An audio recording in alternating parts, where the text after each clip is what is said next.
Tumigil ka na, kundi ikaw ang hahampasin ko! Sige! Gawin nyo! Kesa dito sa batang walang kalaban-laban sa inyo!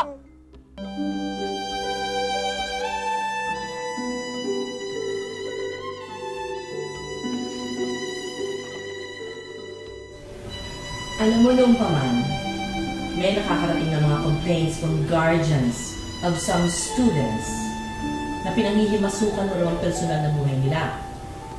Ma'am, kailan pa tayo magiging concern? Pag may nangyari ng masama sa estudyante ko? That is the role of a developmental pediatrician, a child psychologist, a child psychiatrist, but not you! Ang technique pa ba ang pwedeng i-improve para sa mga estudyante hindi naman nakakarinig, hindi naman nakakapagsalita? Kung ako kasi sa'yo, mas buwasan mo yung awa dyan sa puso mo. Eh kung yung magulang nga niyan o ibang kamag-anak, hindi na awa eh. What is this animal? Starts with the letter...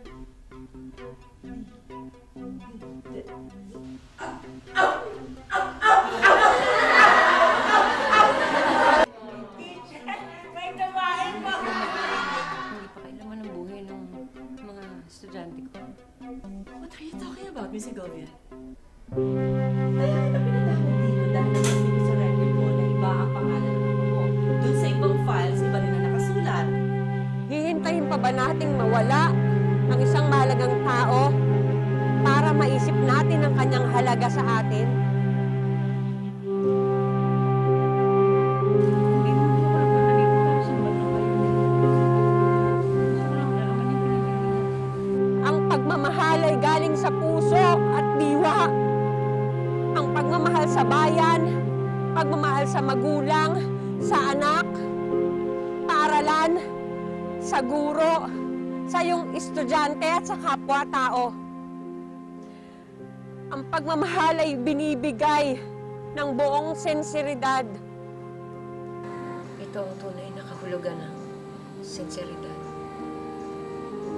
malasakit at sakripisyo. Handang tumulong, handang dumamay ng walang hinihintay na kapalit.